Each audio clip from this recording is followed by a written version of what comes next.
கிறிஸ்துவுக்குள் பிரியமான தேவனுடைய ஜனமே, இந்த வேளையிலே நாம் அனைவருமாய் சேர்ந்து அவருடைய பாதப்படியிலே அமரத்தக்க ஒரு பெரிய பாக்கியத்தை நமக்கு கர்த்தர் கொடுத்திருக்கிறார்.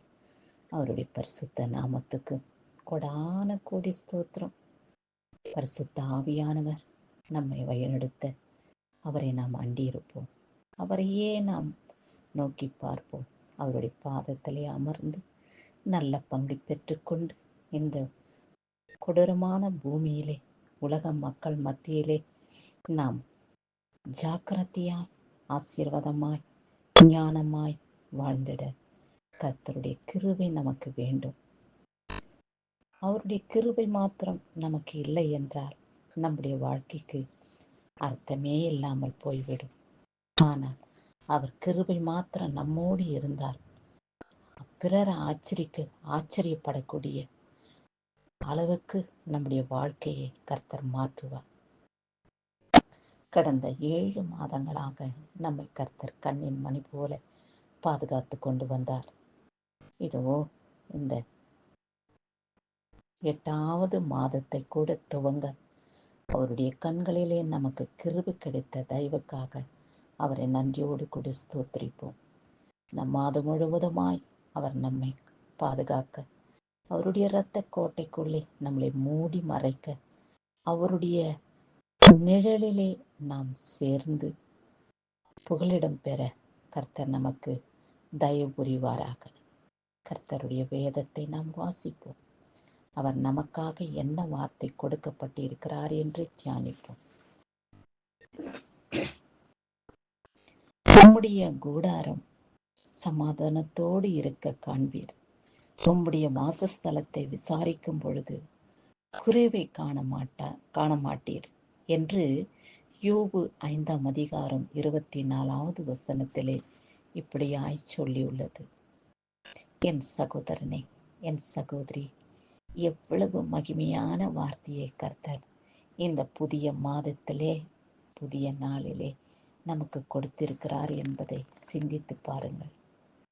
மனிதர்கள் நம்மை காணும் பொழுது நம்முடைய வாழ்க்கையிலே குறை இருக்கிறது, அவர்கள் வீட்டிலே சமாதானம் இல்லை, நிம்மதி இல்லை, சந்தோஷம் இல்லை என்றெல்லாம் சொல்லாதபடி அவர்களுக்கென்ன, அவர்களை கண்காணிக்கின்ற தேவன், அவர்கள் துதிக்கிற கர்த்தர் அவர்களை சமாதானத்தோடு பாதுகாத்துக் கொள்கிறார். அவர்களுடைய வாசஸ்தலம் விசாரிக்கும்படியான ஒரு வாசஸ்தலமாக காணப்படுகிறது. ஒன்றிலும் குறைவில்லாமல் அவர்கள் ஆசீர்வாதமாய் இருக்கிறார்கள் என்று உலக மக்கள் உங்களை பார்த்து, உறவினர்கள் உங்களை காணும் பொழுது மிகவும் ஆச்சரியப்படக்கூடிய அளவுக்கு கர்த்தர் உங்களை வழிநடத்துவாராம். இதை நீங்கள் விசுவாசிக்கின்றீர்களா? எப்படி ஒரே ஒரு சம்பாத்தியம், பிள்ளைங்க படிக்கிறதுக்கே சரியா போயிடுது, குடும்பத்தின் செலவை கண்காணிக்கவும் முடியல, இப்பேற்பட்ட கஷ்டத்திலே சிக்கி இருக்கிற எங்களை கர்த்தர் விசாரிப்பாரா என்று நினைக்கின்றீர்களா? இல்லை.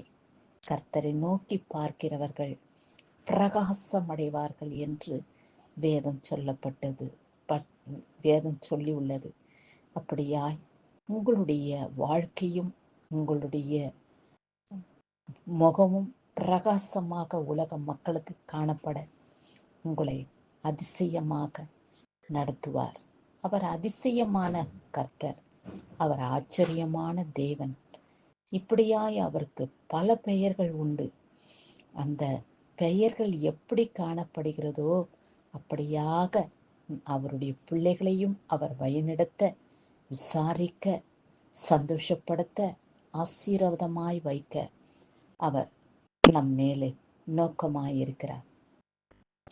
எப்பொழுதும் நம் நினைப்பாகவே கர்த்தர் இருக்கிறார் என்ற எண்ணத்தோடு நாம் வாழ்ந்து வரும்பொழுது கஷ்டம் கூட நமக்கு உபத்திரமாய் காணப்படாது. சகோதரனே, சகோதரியே, ஏனென்றால் இந்த கஷ்டத்திலிருந்து சீக்கிரமாய் நான் விடுதலை பெற கர்த்தர் என்னோடு இருக்கிறார் என்ற ஒரு சமாதானமான வாழ்க்கை நமக்கு கிடைக்கும்.